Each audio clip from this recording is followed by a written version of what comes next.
సంభవమవుతుంది? ఇంకా కల్పాంతం కాలేదు కదా, పోని అతడు కల్పాంతంలో గత కల్పంలో జన్మించుంటే కల్పాంత ప్రళయంలో ఆయన వెళ్ళిపోవాలి కదా. అటువంటి ఈ విధమైనటువంటి కారణం ఏమిటి అని చెప్పేసి అడుగుతున్నాడు. ఆ ప్రళయాన్ని కూడా మరి యొక్క ఈ మార్కాండేయుడు చూడగలిగాడా? అతని పుత్రుడైనటువంటి ఇక్కడ ఈ చెప్పేసి ఎవరు?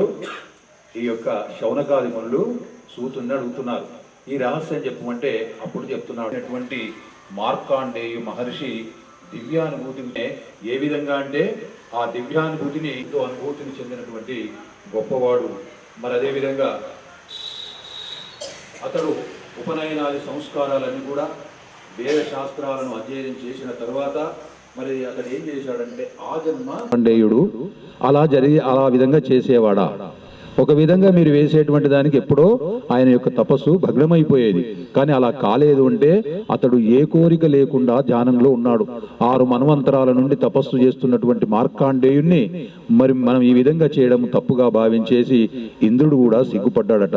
మరి ఈ విధంగా మార్కాండేయుని యొక్క తపస్సుకు మెచ్చినటువంటి పరమాత్మ, ఎన్ని మనవాంతరాల నుంచి చేస్తున్నటువంటి ఆ తపస్సుకు మెచ్చినటువంటి ఆ పరమాత్మ నరనారాయణ రూపంలో ఆ యొక్క మార్కాండేయుని ముందు ప్రత్యక్షమయ్యాడు. ప్రత్యక్షమైపోయి మార్కాండేయ అని చెప్పేసి పిలవగానే అప్పుడు కళ్ళు తెరిచాడు. అంతవరకు అప్సరసలు వచ్చారు, మన్మధుడు వచ్చారు, అంత చేసినా కూడా కళ్ళు తెరవనటువంటి మార్కాండేయుడు ఏకంగా ఆ నరనారాయణ రూపంలో వచ్చినటువంటి స్వామి మార్కాండేయ అని పిలవగానే కళ్ళు తెరిచాడు. కళ్ళు తెరిచేసి పరమాత్మను స్తుతిస్తున్నాడు. ఏమి వైభవం పరమాత్మ, నిన్ను చూస్తుంటేనే పులకించిపోతుంది, రోమాంచితమైపోతుంది నా మనసంతా కూడా. నీ దివ్యమంగళ స్వరూపాన్ని చూస్తుంటే ఎన్నటికి చూసినా ఇంకా తనివి తీరదు, చూడాలి చూడాలని అనిపిస్తుంది అని చెప్పేసి అనుకుని బ్రహ్మానందంతో నరనారాయణ యొక్క దర్శన భాగ్యాన్ని నాకు కలిగించావు స్వామి అని చెప్పేసి స్వామికి పాదాలు కడిగి ఆ పాదాలను తలపై చల్లుకుని ఎంతో ఆనందపడిపోతున్నాడు. ఎవరు? మార్కాండేయుడు. మార్కాండేయుడు ఈ విధంగా స్తుతిస్తుంటే నారాయణుడు కూడా సంతోషించాడట. సంతోషించి ఇక వేదాలలో ఏది అంటే మనకు పరమాత్మకు కావలసింది భక్తే. అతడు విపరీతమైనటువంటి భక్తి చేత ధ్యానంలో ఉన్నాడు. మనమంతరాలు ధ్యానం చేయడం అంటే మాటలా, ఆకలి లేదు దప్పిక లేదు ఈ విధంగా చేసినప్పుడు మామూలుగా నారాయణ నారాయణ అంటేనే అజామీలునికి ప్రత్యక్షమయ్యేసి అతన్ని నరకంలో నుంచి తప్పించేసి స్వర్గానికి తీసుకువెళ్ళినటువంటి అంత దయాళుడైనటువంటి పరమాత్మ ఇక ఏకంగా మరి ఇన్ని మనమంతరాల నుండి తపస్సు చేస్తే అతన్ని కనుకరించడా? ఈ విధంగా వచ్చినటువంటి పరమాత్మ మరి ఇప్పుడు ప్రసన్నుడై నారాయణుణ్ణి అప్పుడు నారాయణుడు అంటున్నాడు, మార్కాండేయ మరి ఇంకా నీకేమైనా వరం కావాలంటే కోరుకో, నేను ఇస్తానంటున్నాడు. అనగానే దేవదేవ ఇంకా కోరికలా, మళ్ళీ నన్ను పరీక్షించాలనుకుంటున్నావు కదా, నీ యొక్క దర్శనం లభించిన తర్వాత ఇంకా నాకు ఏ కోరికలు ఉంటాయి చెప్పు. నాకు ఏ కోరికలు లేవు పరమేశ్వర, అనంత శక్తి సంపన్నుడవు నువ్వు. అదేవిధంగా నీవు కొనసాగించేటువంటి ఈ సృష్టి స్థితి లయకారము ఏదైతే ఉందో ఈ కార్యక్రమం ఆధారమే నువ్వు, అదే మాయ కదా. మరి ఈ విధంగా అద్భుతమైనటువంటి మాయాశక్తిని ఒక్కసారి చూడాలందయ్యా అని అడుగుతున్నాడు. ఏదైతే నీ సృష్టి స్థితి లయకారకుడైనటువంటి నువ్వే ఈ మాయ చేతనై జగత్తంతా సృష్టించావు, ఈ మాయ చేతనే మమ్మల్ని అందరినీ బంధించావు, ఈ మాయ నుంచి మేము విడవడలేకపోతున్నాం. మరి ఆ మాయ ఎలా ఉంటుందో ఒక్కసారి చూడాలనే కోరుకుంటుందని చెప్పేసి మార్కాండేయుడు వినయపూర్వకంగా స్వామిని కోరుకున్నాడు. కోరుకోగానే సరే నీకు తదాస్తు అని చెప్పేసి ఆ నరనారాయణుడు ఏం చేశాడు? అంతర్ధానం అయిపోయాడు. నీ కోరిక త్వరలోనే తీరుతుందని చెప్పేసి ఆ బదరిక ఆశ్రమానికి వెళ్ళిపోయాడు. నారాయణుడు బదరిక ఆశ్రమానికి వెళ్ళిపోయాడు.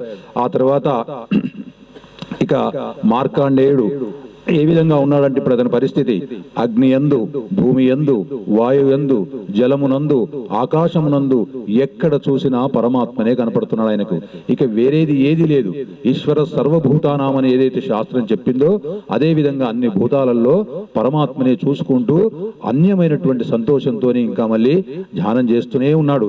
ఈ విధంగా ధ్యానం ఉండగానే ఒకసారి ఏమిటైంది, ఒక ఆ పుష్పభద్రా నది తీరాన కూర్చొని ధ్యానం చేస్తూ ఉండగా ఒకరోజు భయంకరమైనటువంటి పెనుగాలి వీచింది.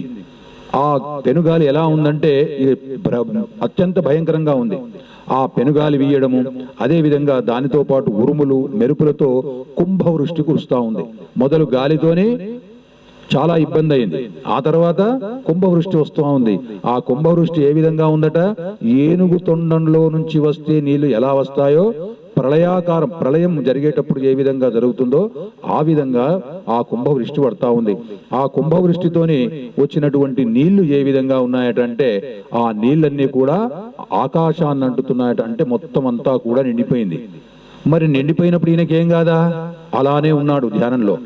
మరి ఎన్నో జలచరాలు వస్తున్నాయి, నేను కరుస్తున్నాయి, ఏదో ఇబ్బంది అవుతా ఉంది. అయినా కూడా ఇతడు చెనకటం లేదు. ఆయన చూస్తున్నాడు, ఎక్కడ ఎవరు ఏమీ కనపడట్లేదు, నేను ఒక్కనే ఉన్నాను, అయినా నాకు ఇబ్బంది అవుతుంది. అయినా కూడా ఆ పరమాత్మ ఈ విధంగా ఎందుకు చేశాడో నేను తెలుసుకుంటా అనేటువంటి ఉద్దేశంతో అదే విధంగా నారాయణను స్మరించుకుంటూ ఆ జలచరాలన్నీ కరిచినా కూడా ఆ బాధతోనే ఆ మార్కండేయుడు ఆ విధంగా పరమాత్మను, అందులో కూడా ఆ ప్రళయంలో కూడా పరమాత్మను ధ్యానిస్తా ఉన్నాడు. ఈ విధంగా ధ్యానించిన తర్వాత కొద్దిల దూరంలో ఒక చెట్టు కనపడతా ఉంది. ఆ చెట్టు యొక్క కొమ్మ పైన, ఒక ఆకు పైన ఒక ప్రకాశవంతమైనటువంటి వెలుతురు కనపడతా ఉంది. ఆ వెలుతురు ఏ విధంగా ఉందంటే, ఎటు చూసినా అంధకారమే. ఆ అంధకారంలో ఒక చెట్టు ఉండడం ఏమిటి, ఆ చెట్టు యొక్క ఆకు పైన ఒక వెలుతురు ఉండడం ఏమిటి అని చెప్పేసి అనుకుని ఆ పరమాత్మ అక్కడ నారాయణుడే కావచ్చు బహుశా అని చెప్పేసి వెళ్ళాడు. అక్కడికి వెళుతుంటే ఒక దివ్య తేజో కిరణం కనిపించింది. ఆ విధంగా ఏ విధంగా అంటే, అక్కడ ఉన్నటువంటి చిన్న ద్వీపము, దాని మీద ఉన్నటువంటి ఒక చిన్న లేత వటవృక్షం ఉంది. ఆ వటవృక్షాన్ని, దానికి ఈశాన్యం వైపు ఉన్నటువంటి కొమ్మ పైన ఒక చిన్నారి బాలుడు, అంటే శిశువు తన కాలి బొటన వేలుని నోటి అందుంచుకొని ఆడుకుంటుంటాడు. ఇప్పుడు చిన్నపిల్లలు ఆడుకుంటారు కదా, ఆ కాలు బొటన వేలు తీసుకొచ్చి నోట్లో పెట్టుకుంటారు, ఆడుకుంటారు కదా. అదే విధంగా చిన్న బాలుడైనటువంటి వాడు ఆ విధంగా ఆ వటపత్రముపై ఆ యొక్క కాలు యొక్క బొటన వేలును నోట్లో పెట్టుకొని ఈ విధంగా ఆడుకుంటున్నాడట. ఆడుకుంటున్నటువంటి దృశ్యాన్ని ఈ యొక్క మార్కాండేయుడు చూశాడు. ఆ మార్కాండేయుడు చూసేసి దగ్గరికి వెళ్ళాడు. దగ్గరికి వెళితే ఏమైపోయింది, ఆయన తీసుకునేటువంటి శ్వాస, ఎవరు తీసుకునేటువంటి శ్వాస, ఆ యొక్క చిన్న బాలుడు పరమాత్మ, ఆయనే పరమాత్మ. ఆ యొక్క చిన్న బాలుడు తీసుకునేటువంటి శ్వాసకి ఆయన ఆ లోపలికి వెళ్ళిపోయాడు. పరమాత్మ లోపలికి వెళ్ళిపోయాడు. పీల్చుకుంటేనే లోపలికి వెళ్ళిపోయాడు. లోపలికి వెళ్ళిపోతే ఏం కనపడుతుంది, అన్ని బ్రహ్మాండం అంతా కనపడుతుంది. అంతలో లోపల ప్రళయం రాకముందు ఏ విధంగా ఉండే, ఆయన ఆశ్రమం ఏ విధంగా ఉండే, అన్ని లోకాలన్నీ ఏ విధంగా ఉండే, అదే విధంగా కనపడుతున్నాయి. అదేంది అర్థం కాకుండా, ఇప్పటిదాకా నేను ఎక్కడ ఉన్నాను, నీళ్ళల్లో ఉన్నాను, నీళ్ళలోకి ఉన్నాను కదా. ఇప్పుడు ఈ బాలుని కడుపులోకి వచ్చేసాను నేను పీల్చుకుంటే. మరి కడుపులోకి వచ్చిన తర్వాత అంతా ఇవన్నీ కనపడుతున్నాయి. ఏంది, ఎక్కడ నీళ్లు లేవు, ఎంతో బ్రహ్మాండంగా ఉంది. అదంతా చూసిన తర్వాత మళ్ళీ ఏమైంది, అదే పరమాత్మ యొక్క నోటిలో నుండి మళ్ళీ బయటకు వచ్చేసాడు. బయటకు వచ్చేసి చూశాడు, ఓహో ఇదంతా నారాయణుడే, ఇదంతా మాయ చేస్తున్నాడు అని చెప్పేసి, నారాయణ ఇది నీ మాయనే తప్ప ఇంకొకరి మాయ కాదని చెప్పేసి మళ్ళీ సాష్టాంగ నమస్కారం చేశాడు. ఈ విధంగా చేయగానే ఇప్పుడు ఆ నారాయణ్ణి ముట్టుకుందామని, ఇక నేను నారాయణ్ణి కౌగిలించుకుందామని చెప్పేసి అత్యంత ప్రేమతోని దగ్గరికి వెళ్ళి ఆ బాలుణ్ణి కౌగిలించుకోవడానికి ప్రయత్నం చేశాడు. ప్రయత్నం చేయగానే ఏమైపోయింది, ఆ యొక్క బాలుడు అంతర్ధానం అయిపోయాడు. అంతర్ధానం అయిపోగానే ఏముంది, మళ్ళీ ఏమి లేదు, నీళ్లు లేవు, ఏవి లేవు, ఏది లేవు, ఎప్పటి లెక్క ఉంది. మళ్ళా చూస్తే తన ఆశ్రమం దగ్గర ఆయన ఉన్నాడు, ఆయన ఆశ్రమంలో ఆయనే ఉన్నాడు. ఆ యొక్క నదీ తీరం అట్లానే ఉంది, ఎక్కడ ఏది లేదు.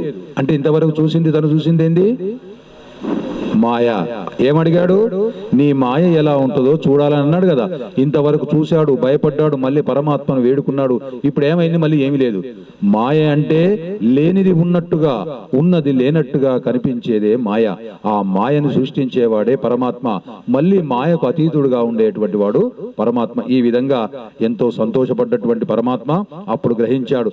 ఈ విధంగా గ్రహించిన తర్వాత ఆ మార్కాండేయుడు మళ్ళీ ధ్యానం చేసుకుంటున్నాడు. ధ్యానం చేసుకుంటుంటే ఇతన్ని చూసినటువంటి ఆ శివపార్వతులు ఎంతో సంతోషించారు. ఆహా ఏమి మార్కాండేయుడు అని చెప్పేసి అనుకుని వాళ్ళను పిలవకున్నా వాళ్ళే వచ్చారు. చూడండి, భక్తుడు ఏ విధంగా ఉంటాడంటే, భక్తుని మనసులో పరమాత్మనే గనక ఉంటే నువ్వు పిలవాల్సిన అవసరమే లేదు. ఎందుకు, నీ మనసంతా ఎప్పుడు భగవత్ స్వరూపమే ఉంది. నీ మనసంతా నారాయణ నారాయణ నారాయణ అని అంటున్నది. ఇక నీతోనే ఉంటాడు కదా. నామి వేరు కాదు, నామము వేరు కాదు, నామియే నామము, నామమే నాయమి అనుకుని తెలుసుకున్నాం కదా. మనం నారాయణ అంటే ఎవరు, అది ఒక నామం కాదు, నారాయణ అంటే నారాయణుడే. మనం ప్రతిరోజు నారాయణ నారాయణ, రామ రామ, శివ శివ అని ఏ నామంతో పిలిచినా ఆ పరమాత్మనే వస్తాడు. అందుకే మనం ప్రతిరోజు పిలిస్తే మన ఇంటికి కూడా వస్తాడు. కానీ పిలిచే దాంట్లో భక్తి ఉండాలి, ప్రేమ ఉండాలి, అనురాగం ఉండాలి, ఆర్తి ఉండాలి. ఆ భగవంతుని నీవు వేడుకుంటున్నప్పుడు నీ కళ్ళెంబటి నుంచి అశ్రు బిందువులు రాలుతుండాలి, నీ ఒళ్ళంతా పులకాంకితం అయిపోతుండాలి. ఆ పరమాత్మ పైన ఆ విధమైనటువంటి భక్తి భావం చేత నువ్వు పిలిచినా వస్తాడు. అందరూ ఒకటే పరమాత్మకు. ఈ విధంగా శివపార్వతులు వచ్చేశారు. ఎక్కడికి? మార్కాండేయుని దగ్గరికి వచ్చేశారు. వచ్చేసి వాళ్ళు అడుగుతున్నారు, ఇక ఆయన ధ్యానంలోనే ఉన్నాడు. ఆ ధ్యానంలోకి వెళ్ళి కళ్ళు తెరవట్లేదు. కళ్ళు తెరవకపోగానే ఆ పరమాత్మ ఏం చేశాడంటే అతను కూడా లోపలికి వెళ్ళాడు. 10 చేతులతోని ఆ యొక్క పరమాత్మ యొక్క రూపం ఏదైతుందో ఆ విశ్వరూపాన్ని ఆయన యొక్క మనసులో కనిపించేది. కనిపించగానే అప్పుడు కళ్ళు తెరిచాడు. కళ్ళు తెరవగానే ఇద్దరు ముందుకున్నారు, నిలబడ్డారు, అమ్మా నాన్న, అంతే కదా. ఆ మాతాచ పార్వతీదేవి, పితాదేవో మహేశ్వర కదా. మనందరికీ లక్ష్మీనారాయణులు, ఉమామహేశ్వరులే మనందరికీ తల్లిదండ్రులు. కాబట్టి ఇప్పుడు వాళ్ళిద్దరూ కనపడ్డారు. కనపడగానే వాళ్ళకు ప్రణమిల్లి వాళ్ళ యొక్క పాదాలను కడిగిన తర్వాత అప్పుడు అడుగుతున్నాడు, నీ యొక్క భక్తికి మెచ్చాము, నీకేం కావాలంటే మళ్ళీ అదే అడుగుతున్నాడు, నాకు ఏ కోరిక లేదని చెప్పేసి చెబితే ఏం చెప్తున్నాడో తెలుసా? ఎవరు? పరమేశ్వరుడు చెప్తున్నాడు, నీకు శ్రీహరిపై భక్తి కలుగుగాక. ఏమంటున్నాడు? శ్రీహరిపై భక్తి కలగాలి, నువ్వు అచంచలమైనటువంటి భక్తితో ఉండాలి, ఆయన యొక్క అనుగ్రహాన్ని పొందాలి అని చెప్పేసి ఆశీర్వదిస్తున్నాడు. చూడండి, ఆ నారాయణునికి అదే విధంగా శంకరునికి ఎలాంటి భేదాలు లేవు. ఇద్దరు ఒకటే, ముగ్గురు ఒకటే. బ్రహ్మ విష్ణు మహేశ్వరులు ముగ్గురు ఉన్నది ఒక్కటే పరబ్రహ్మము. ఆ పరబ్రహ్మాన్నే మనము 3 రూపాలుగా చూసుకుంటాం తప్ప వాళ్ళు వేరు వీళ్ళు వేరు అనే ఉద్దేశమే లేదు. ఒకరు ఎక్కువ ఒకరు తక్కువ అనేటువంటి భావం అంతా కూడా ఉంటే మనలోనే ఉంటుంది తప్ప అక్కడ పరమాత్మ దృష్టిలో ఏ భేదము లేదు. శంకరుడైనా నారాయణుడైనా బ్రహ్మ అయినా ముగ్గురు ఒకటే.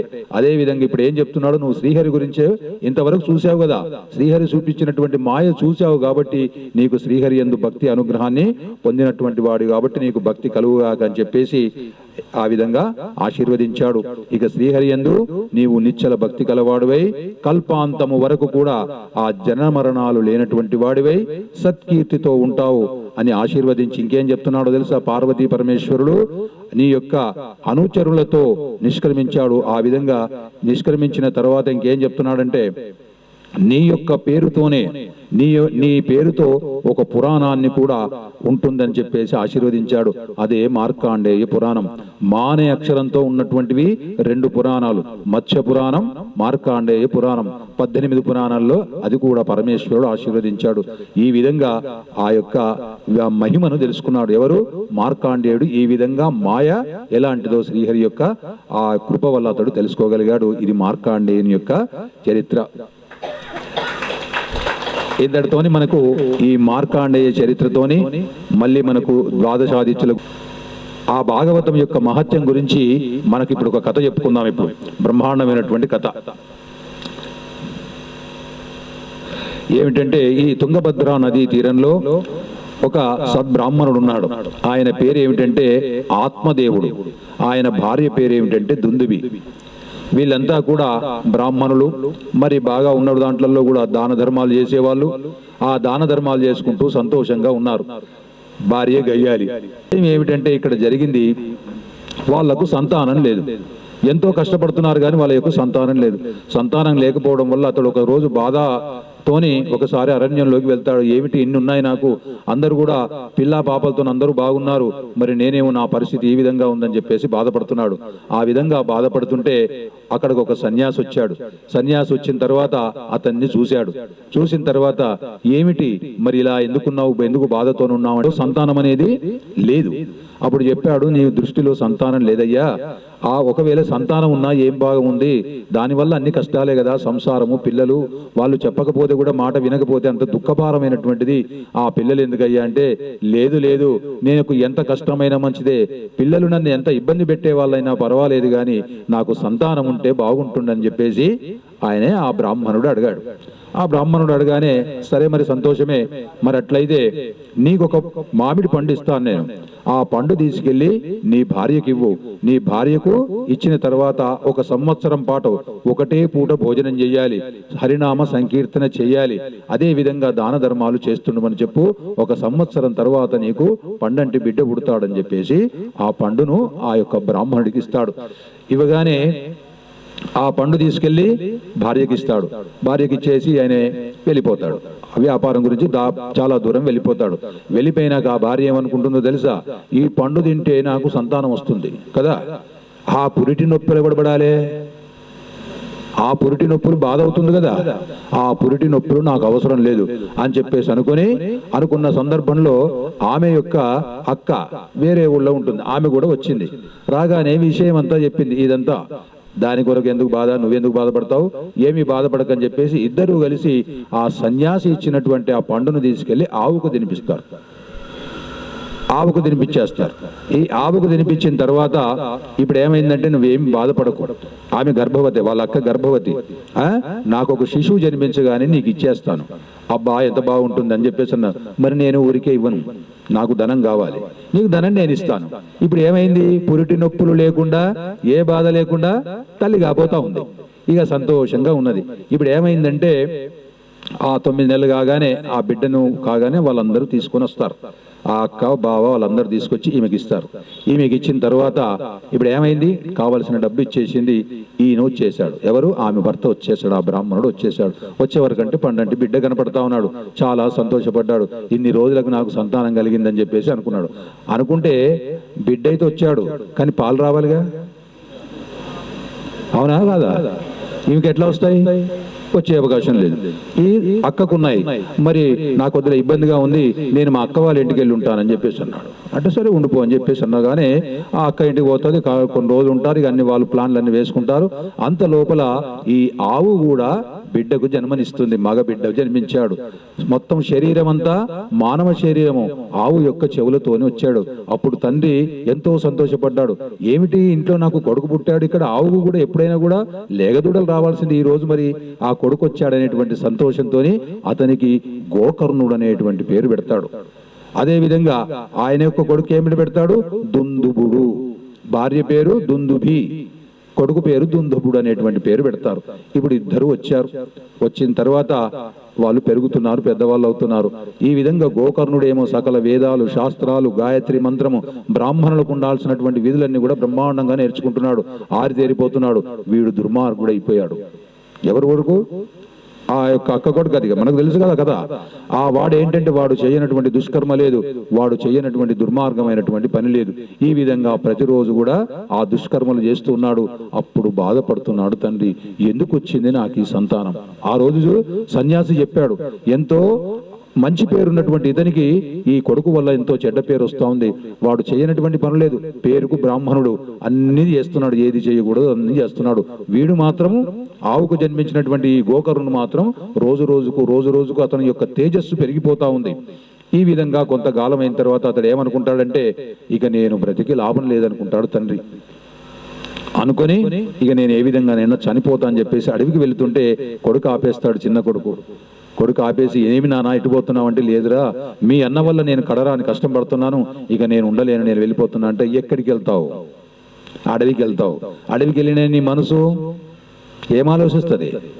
ఇదే కదా ఈ కొడుకు గురించి ఆలోచించేది. అది కాదు నానా, పుట్టినవాడు ఎవడి కర్మ వాడే అనుభవించాలి, అన్నయ్య కర్మ ఏదో వాడు అనుభవిస్తాడు, నువ్వెందుకు వెళ్ళడము? ఏది శాశ్వతం కాదు, శాశ్వతమైంది పరమాత్మ ఒక్కడే.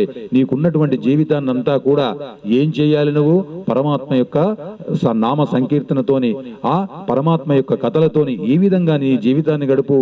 ఎవరి అదృష్టానికి, ఎవరి కర్మ ఫలానికి ఎవరు కూడా బాధ్యులు కారు నానానే కొడుకు చెప్తున్నాడు తండ్రికి వేదాంతం.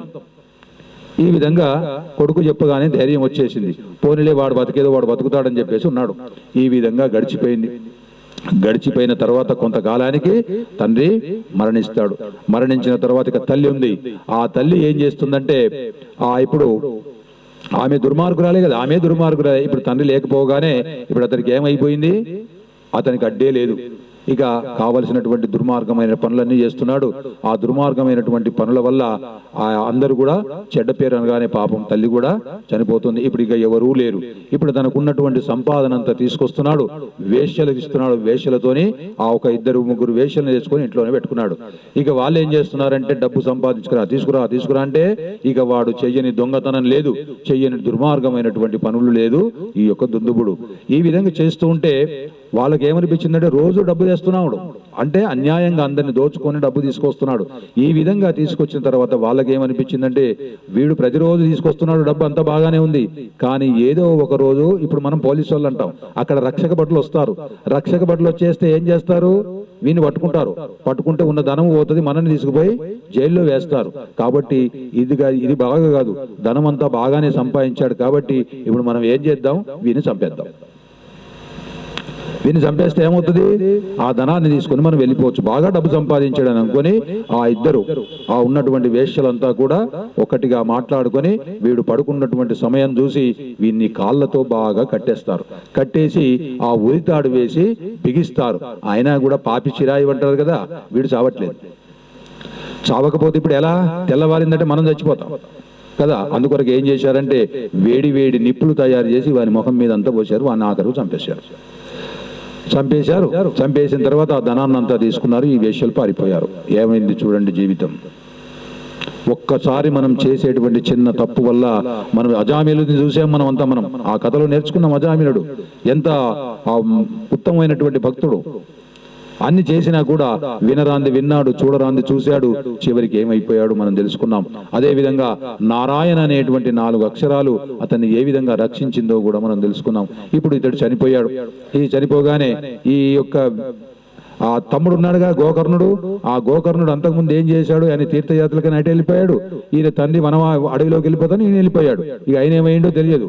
ఇప్పుడు ఇతను ఏం చేశాడంటే అన్ని తీర్థయాత్రలు చేస్తున్నాడు గోకర్ణుడు చేస్తూ ఉంటే ఏం తెలిసిందంటే ఇక్కడ వేశ్యాలోలుడైపోయిండు. ఆ విధంగా అతడు చనిపోయిండనే విషయం తెలిసింది. అయ్యో నా అన్ననే కదా చనిపోయిన వాడని చెప్పేసి అనుకుని ఆ గయకు వెళ్ళి ఆ గయలో ఉన్నటువంటి ఆ క్షేత్రంలో ఆ పిండ ప్రదానం అంతా చేసి ఎక్కడెక్కడ ఆయన తీర్థయాత్రల్లో చేస్తున్నాడో అక్కడంతా కూడా పిండ ప్రదానం అవన్నీ చేసుకుంటూ ఏం చేశాడంటే మళ్ళీ అన్ని క్షేత్రాలు తిరిగి వచ్చేసాడు. ఆ క్షేత్రాలన్నీ తిరిగి ఇంటికి వచ్చేసాడు. ఇంటికి వచ్చేసి చూస్తే ఏముంది, ఎవరు లేరు. సరే అని చెప్పేసి ఆ ఇంటి ముందు పడుకున్నాడు. పడుకుంటే ఒక ప్రేతం తిరుగుతుంది. ఈ ప్రేతం నా చుట్టూ ఎందుకు తిరుగుతుంది అని చెప్పేసి అనుకుంటే ఆ ప్రేతాన్ని చూసి భయపడతాడు. భయపడితే అది ఎవరు నువ్వు అని అడుగుతాడు. ఎవడడిగితే మాట్లాడపోగానే ఆయన దగ్గర ఉన్నటువంటి కొన్ని జలం తీసుకొని మంత్రించి ఆ యొక్క ప్రేతం మీద చల్లుతాడు. చల్లగానే అప్పుడు ఆ యొక్క రూపం కనపడుతుంది. ఎవరు? వాళ్ళ యొక్క అన్ననే. తమ్ముడికి చెప్తున్నాడు, తమ్ముడా నా గతి ఈ విధంగా అయిపోయింది. నేను చేసినటువంటి దుర్మార్గమైనటువంటి పనులు ఏవైతే ఉన్నాయో ఆ దుర్మార్గమైనటువంటి పనులన్నిటికీ నేను శిక్ష అనుభవిస్తా ఉన్నాను. కాబట్టి ఈ విధమైనటువంటి శిక్ష నాకు జరగాల్సిందే. కానీ నా పరిస్థితి ఏ విధంగా ఉంది, ఏ విధంగానైనా కూడా ఈ ప్రేత రూపంలో ఉన్నటువంటి నన్ను విముక్తి కలిగించు అని చెప్పేసి ఏడుస్తున్నాడు. అప్పుడు ఏడుస్తే ఆ గోకర్ణుడు దయామయుడు కదా, ఈ యొక్క దయామయుడు కాబట్టి అన్నయ్య నువ్వు ఏం బాధపడకు, నేను తప్పకుండా దీని యొక్క పరిష్కారం వెతుకుతాని ఎన్నో వెతుకుతున్నాడు. ఏ దాన ధర్మం చేసినా ప్రేత రూపం పోవట్లేదు. ఆ గయలో పిండం పెట్టినా ప్రేత రూపం పోవట్లేదు. ఏం చేసినా పోవట్లేదు. మరి దీని పరిష్కారం ఏమిటని అన్ని పుస్తకాలు చదివాడు. తెలిసిన వాళ్ళందరినీ అడిగారు. ఎవరు ఏం చెప్తే అది చేస్తున్నాడు. ఈయన ప్రేత రూపం పోవట్లేదు. అప్పుడు అనుకుంటున్నాడు నేను ఏం చేయాలి అనుకుని ఒక రోజు సూర్య భగవాను పరమాత్మ నువ్వు చెప్తావా చెప్పు, ఇక నాకు సాక్షాత్తుగా మా అందరికీ కలబడేవాడివి నువ్వే, నువ్వు దీనికి మార్గం చెప్తావా చెప్పు, లేకపోతే నేను కూడా ప్రాణాన్ని వదిలేస్తాను అని చెప్పేసి చెప్పగానే అప్పుడు సూర్య భగవానుడు చెప్తాడు, ఏమిటి? భాగవతా శ్రవణం. ఇన్ని చేసినా కూడా నీకు ఈ యొక్క ప్రేతానికి, మీ తమ్ముడు ఏదైతే ప్రేతం ఉందో ఆ యొక్క ప్రేతం పోలేదు కదా మీ అన్నకు, భాగవత శ్రవణాన్ని నువ్వు చేపియు, అతడికి ముక్తి కలుగుతుందని చెప్పాడు. చెప్పగానే ఇప్పుడు ఏం చేశాడు? ఇక మన లెక్కన ఒక భాగవత సప్తాహాన్ని ఏర్పాటు చేశాడు గ్రామంలో. ఈ విధంగా భాగవతం చెప్తాను నేను, అందరూ రమ్మని చెప్పేసి అనగానే అందరూ వచ్చి కూర్చున్నారు. కూర్చోగానే ఈ ప్రేత రూపంలో ఉన్నటువంటి అన్నయ్య కూడా వచ్చాడు. ఒరే బాబు, భాగవతాన్ని బాగా విను, బాగా వింటే నీకు ముక్తి కలుగుతుందట అని చెప్పగానే ఇప్పుడు ఏం చేశాడంటే ఆ యొక్క అన్న కూడా వచ్చాడు. అన్న ఎక్కడ ఉన్నాడు? ఒక వెదురు బొంగు, ఆ వెదురు బొంగుకు 7 కనుపులు ఉన్నాయి. ఆ 7 కనుపులలో ఉన్నటువంటి దాంట్లో దాక్కున్నాడు. ప్రతిరోజు ఈ యొక్క గోకర్ణుడు ఈ యొక్క సప్తాహం అంటే 7 రోజులు చెప్తున్నాడు. ఈ యొక్క ఏమిటి భాగవతాన్ని. మొదటి రోజు భాగవతం అయిపోగానే టాప్ అని పేలిపోయింది, ఒక కణం పేలిపోయింది. రెండవ రోజు రెండవ కణం, మూడవది, ఈ విధంగా 7 రోజులు అయ్యేవరకంటే ఏమైపోయింది, ఆ 7 కణాలలో ఉన్నటువంటి ఆ వెదురు బొంగి పగిలిపోవడం. అందులోకి వెళ్ళి ఇప్పుడు ఏ విధంగా వచ్చాడు తెలుసా, ఆ యొక్క విష్ణు పార్షదులు ఏ విధంగా ఉంటారో ఆ విధమైనటువంటి రూపంతో వచ్చాడు. పట్టు పీతాంబరంతోనే దేదీప్యమానంగా వెలిగిపోతూ వచ్చాడు ఆ భాగవతాన్ని విన్నంత చేతనే. అప్పుడు ఆ యొక్క వైకుంఠంకి వెళ్ళి వాళ్ళంతా వచ్చారు. ఆ విష్ణు పార్షదులు వచ్చి తీసుకుపోతుంటే గోకర్ణుడికి డౌట్ వచ్చింది. ఏమిటి, మేము విన్నాం భాగవతం, అవునా, ప్రేత రూపంలో ఉన్నటువంటి మా తమ్ముడు విన్నాడు భాగవతం, మరి మా తమ్ముడినేమో తీసుకుపోతున్నారు, మరి మమ్మల్నేమో ఇక్కడే ఉంచుతున్నారు, ఎందుకు అని అడిగాడు. వస్తుంది కదా డౌట్, మన దాంట్లో అదే కదా, ఒకరికి మంచి జరిగితే మనకు జరగకపోతే బాధ, ఇద్దరికి రాకపోతే మనం హ్యాపీగా ఉంటాం. కానీ ఇప్పుడు ఏమైంది, ఆ విధంగా అడగగానే మనం అదే ముందు చెప్పుకున్నాం, శ్రవణం వల్ల నీకు ఏ విధంగా జరగాలి, శ్రవణము, మననము, నిధిధ్యానము, ఈ 3 జరిగితేనే జరుగుతుంది. నువ్వు వినేటప్పుడు ఏ విధంగా వినాలి, భక్తిగా వినాలి. ఏది విన్నా, ఇప్పుడు భాగవతాన్ని భక్తిగా విన్నాడు మీ తమ్ముడు, మీ అన్నయ్య, మీ భక్తితో విన్నాడు, విన్నదాన్ని మననం చేసుకున్నాడు, మననం చేసుకున్న దాన్ని నిధిధ్యానం అంటే దాన్ని ఆచరించాడు. ఏది విన్నాడో అది ఆచరించాడు. 7 రోజులు ఉపవాసం ఉన్నాడు, ఏ మనసును ఎటు పోనివ్వకుండా ఆ ఏ విధంగా చెప్పాలో ఆ విధంగా విన్నాడు. కాబట్టే అతనికి ముక్తి వచ్చింది. మరి మీకు చేస్తే మీకు ముక్తి వస్తుంది అని చెప్పగానే అప్పుడు వీళ్ళందరూ ఏం చేశారంటే, ఓహో అయితే ఓకే అని చెప్పేసి అనుకొని ఇప్పుడు ఏం చేశారు, మళ్ళీ ఒక సప్తాహాన్ని ఏర్పాటు చేశారు. మళ్ళీ 7 రోజులు మళ్ళీ భాగవతాన్ని చెప్పగానే ఇప్పుడు అందరూ కూడా కళ్ళు ఇటే పెడుతున్నారు, చెవులు ఇటే పెడుతున్నారు, మళ్ళీ పోతామో పోమో అని.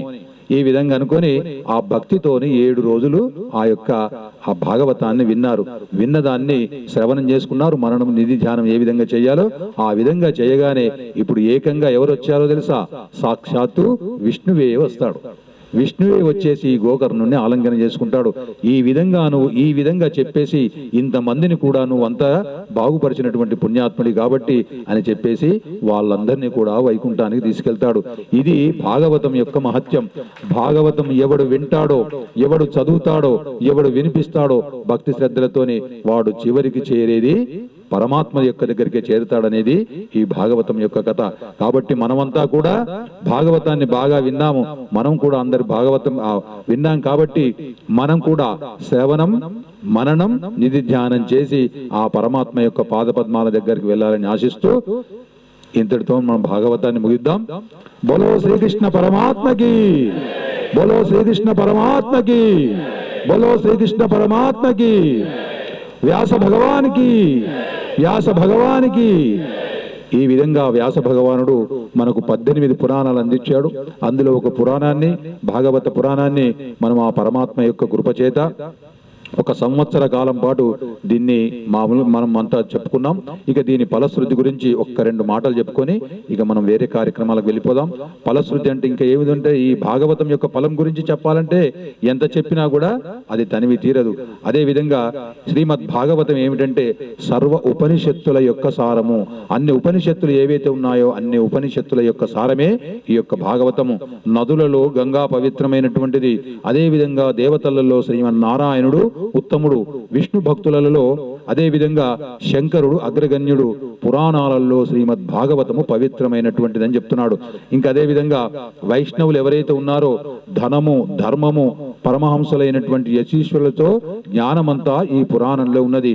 నీకు భాగవతము అంటే ఏమిటి? భా అంటే భక్తి, భాగవతము భాగవతము.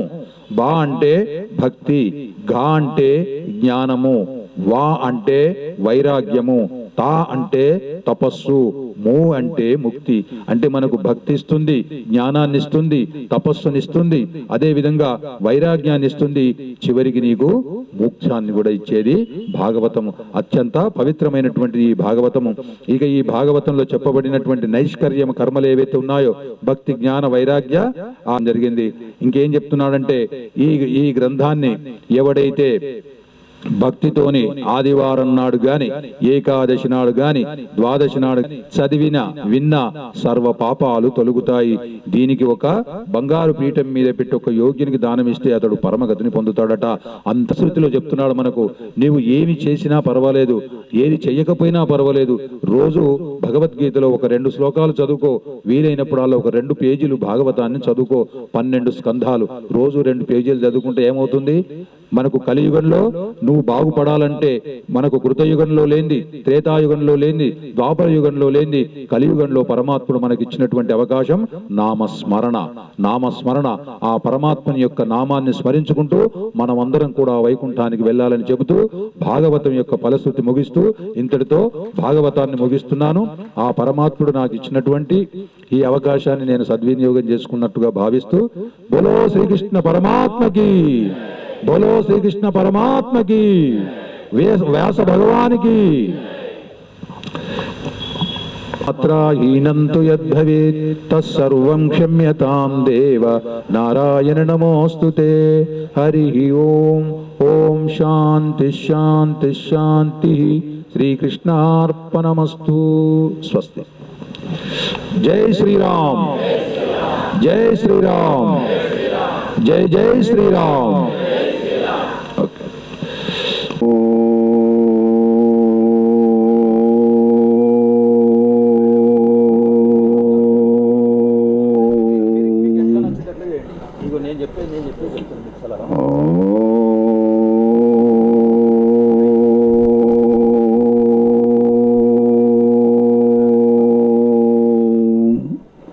శివరణం చతుర్భుజం ప్రసన్నవదనం జాయేత్ సర్వవిఘ్నోపశాంతయే. ప్రార్థన. అతులిత బలదామం స్వర్ణశైలాభదేహం ధనుజవన కృష్ణాం జ్ఞానినామగ్రగణ్యం సకల గుణ నిదానం వానరానామదీశం రఘుపతి ప్రియ భక్తం వాతజాతం నమామి. గోష్పదీకృతవారసిం మానసీకృత రాక్షసాం రామాయణ మహామాలా రత్నం వందే నీలాత్మజం.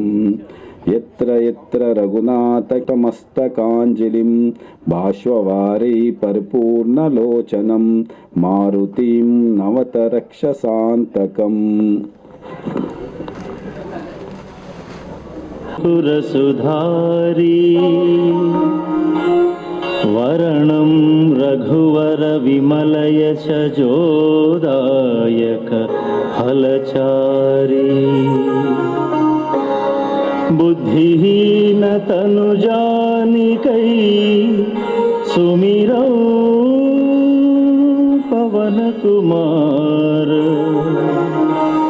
బలబుద్ధి విద్యా దేహు మోహి హరహు కలేశ బుకార్.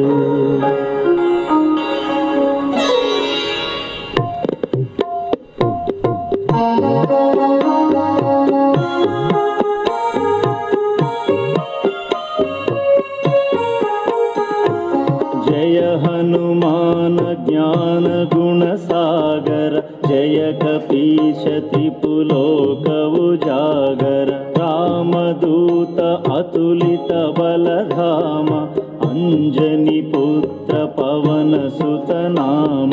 మహావీర విక్రమ బజరంగి కుమతి నివార సుమతి కే సంగి. కాంచన వరణ విరాజ సురేశ కానన కుండల కుంచిత కేశ.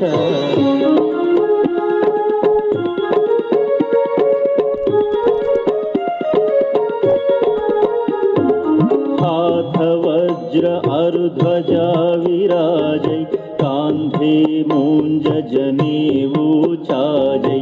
शंकर सुवन केसरी नंदन तेज प्रताप महाजगवंदन. विद्यावान गुणी अति चातुर राम काज करिवे को आतुर. प्रभु चरित्र सुविनेको रसिया राम लखन सीता मन बसिया.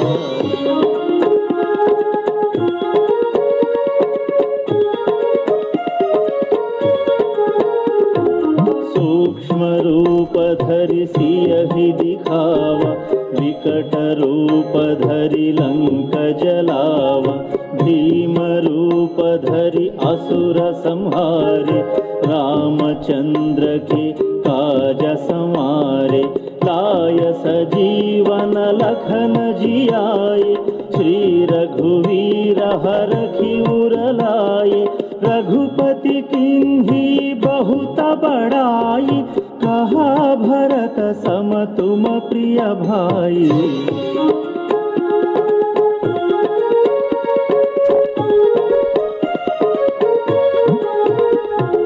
सहस्रवदन तुमरो यश गावै, अस कहि श्रीवती कंठ लगावै, सनकादिक ब्रह्मादि मुनीश, नारद शारद सहित अहीश, यम कुबेर दिगपाल जहाते, कवि कोविद कहि सकई कहाते, तुम उपकार सुग्रीवहि किन्हा, राम मिलाय राजपद दीन्हा।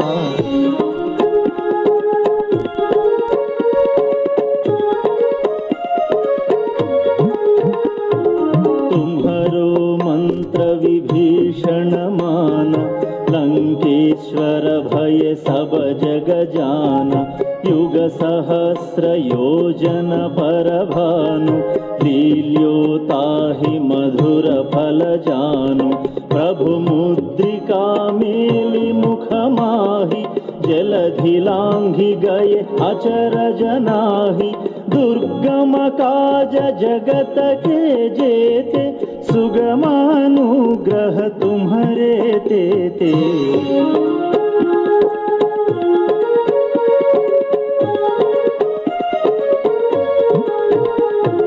राम दुलारे तुम रखवारे, होत न आज्ञा बिनु पैठारे, सब सुख लहै तुम्हारी शरण, तुम रक्षक काहू को डरना, आपन तेज तुम्हरो आपै, तीनों लोक हांकते कांपै, भूत पिशाच निकट नहीं आवै, महावीर जब नाम सुनावै।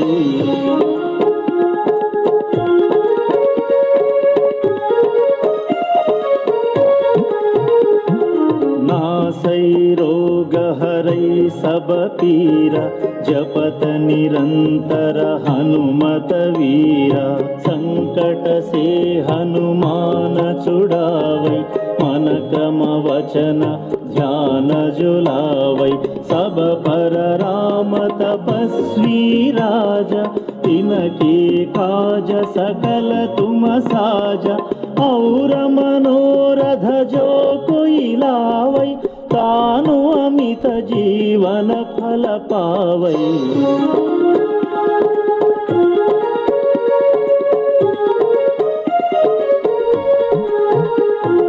चारों युग वरताप तुम्हारा, है परिसिद्ध जगत उजियारा, साधु संत के तुम रखवारे, असुर निकंदन राम दुलारे, अष्ट सिद्धि नवनिधि के दाता, असवर दीन्हा जानकी माता, राम रसायन तुम्हारे पासा, सादर तुम रघुपति के दासा।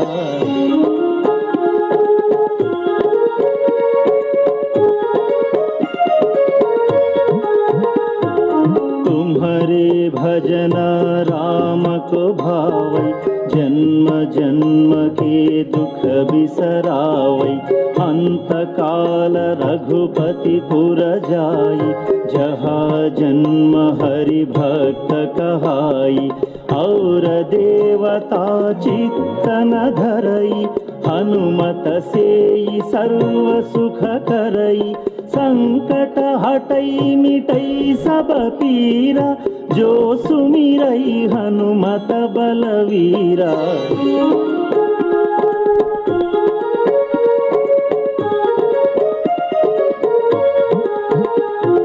जय जय जय हनुमान गोसाई, कृपा करो गुरुदेव की नाई। यह शतवार पाठ कर जोई, छूटहि बंदी महासुख होई। जो यह पढ़ै हनुमान चालीसा, होय सिद्धि साखी गौरीसा। तुलसीदास सदा हरि चेरा, की जय नाथ हृदय मह डेरा। पवन तनया संकट हरण, मंगल मूर्ति रूप। राम लखन सीता सहिता, हृदय बसहु सुरभूप।